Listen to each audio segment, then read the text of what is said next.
Buwanda kitegeeza ki?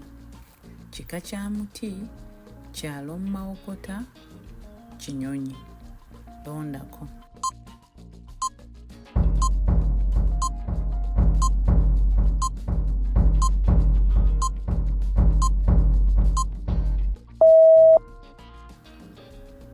Buwanda kyalo mu mawokota okusangibwa obutaka bw'Abengabi Ensamba.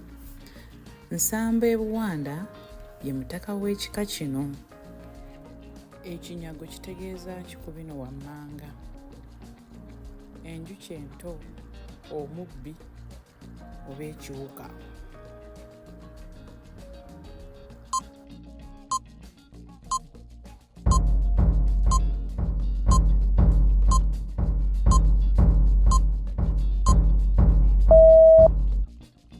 Enjuki ento.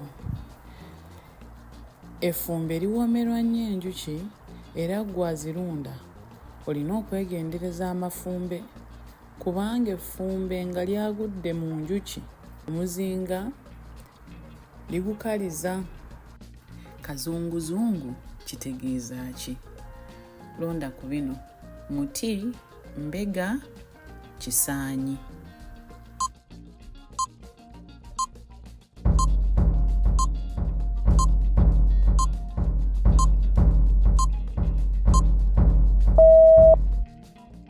Kazunguzungu ye muntu eyeeyambisibwa nga mbega ng'asooka okugenda mu maka gennyini omuzaalibwa omwana omuwala oyo omulenzi gw'aba agenda okuwasa.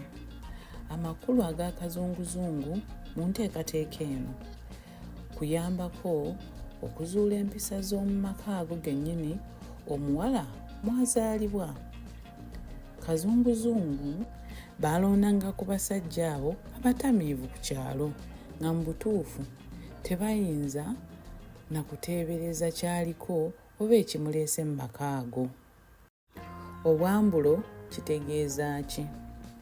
Ku bino londako: kimuli, matigga oba enswa.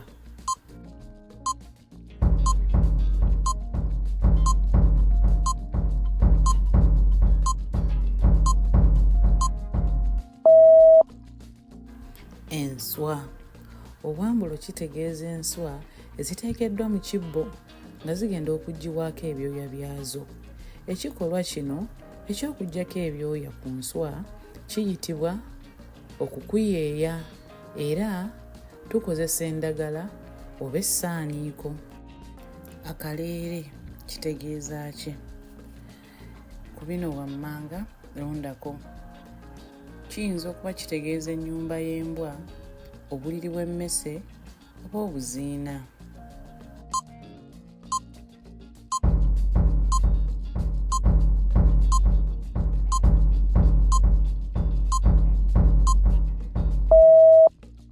Butereevu, akaleere buba buliri bwa mmese era waliwo olugero olugamba nti obuliri bw'omutabaazi emmese ebufuula kaleere, anti kubanga abeera taliiwo nga yeegendedde okutabaala mu lutabaalo.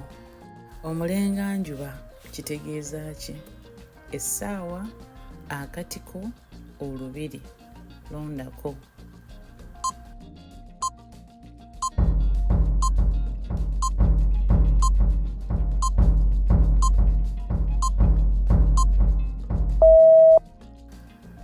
Omulenganjuba kitegeeza essaawa y'oku mukono, yadde nga mu biseera bino kati tukozesa masimu okukebera ku ssaawa. Edda ennyo essimu ezo zaayitibwanga oluuma era obubaka bwazo bwatambulanga nnyo olw'okubanga baazisimbiranga ebikondo oba empagi kwe baatambulizanga obubaka bwazo. Enkuluze kitegeeza ki? Kaba kanyonyi oba luyimba oba liba ggwanika.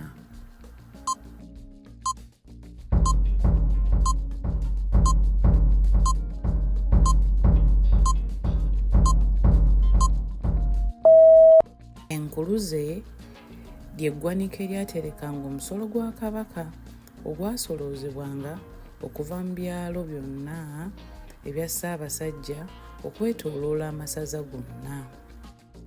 Kale nno ofunyemu bumeka, otuuseemu bumeka, oguddemu bumeka? Wandiika mu comments wansi awo tulabe. Mwebale nnyo.